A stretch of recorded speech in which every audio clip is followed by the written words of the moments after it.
Okay, it's been about 15 days since these were inoculated and then put in. What would that be?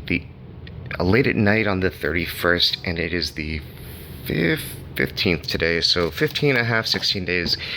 Over here are the less than A minuses, and over here are the golden preachers. I've been assured that these are distant relatives as lion's mane, and these are of oyster descent.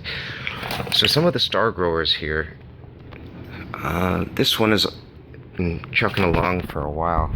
Maybe if I show, well, it's not that clear from the side, but a lot of these have some really good growth, and it's been really surprising. This is actually kind of a thin layer. This is what's going on all around, and talking to people, obviously it seems like it's going to get thicker as time goes on.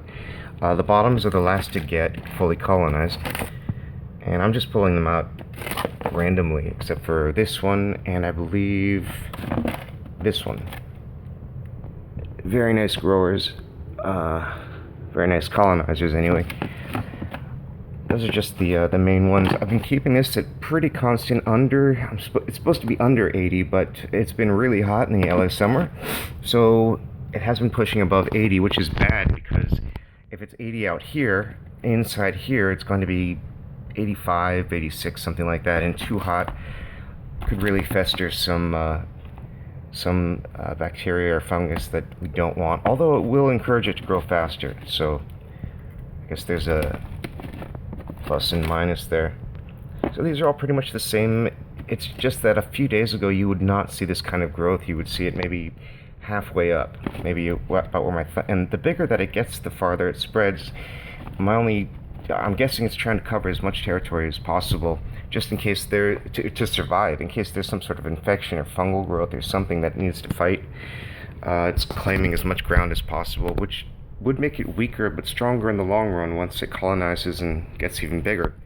So, for instance, once this completely covers itself, well, you can still see some moisture in there. I'm not even sure if that's a good thing or a bad thing. It's probably not, as long as it's not desiccated, dried out, as long as it's not a desert in there, it should be fine.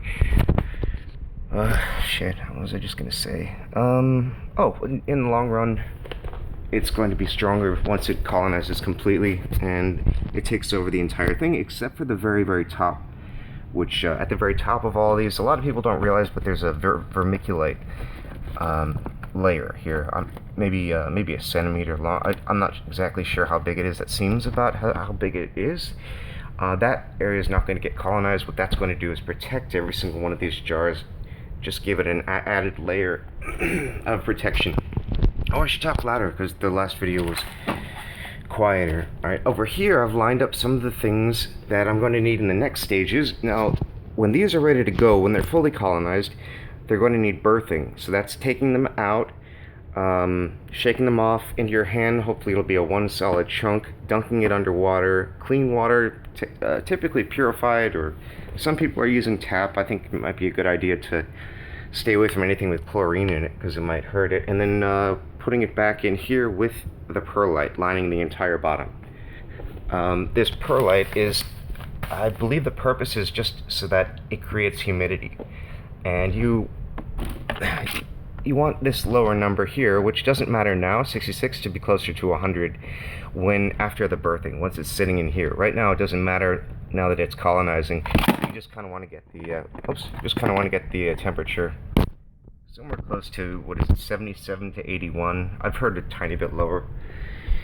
After they're birthed, lay this out on a plate, and there's a dunk and roll method. So you take this cake, let's say, without the jar in it, and you're going to roll it sideways, and then the top and the bottom, and spray it a little bit so that the vermiculite sticks onto it.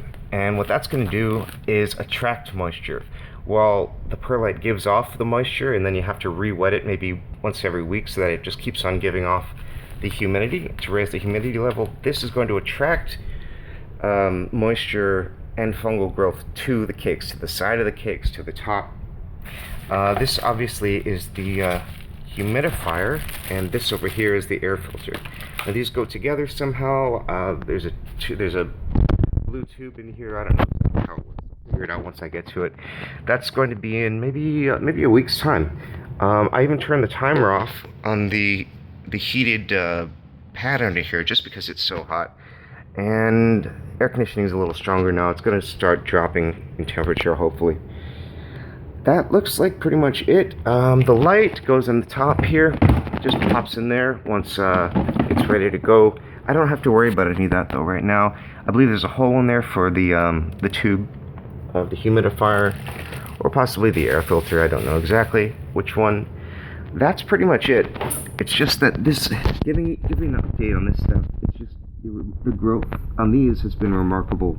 If you were to see it from days ago to now, it's kind of astounding. It's really impressive too, and really hopeful that there are no infections in these guys.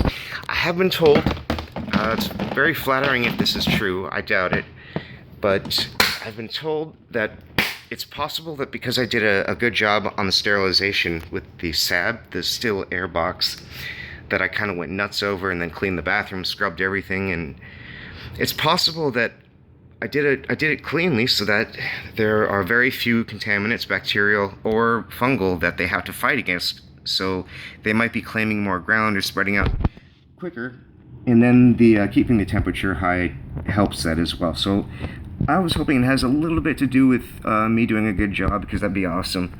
My first time around, if that actually made a difference. And that's that. All right.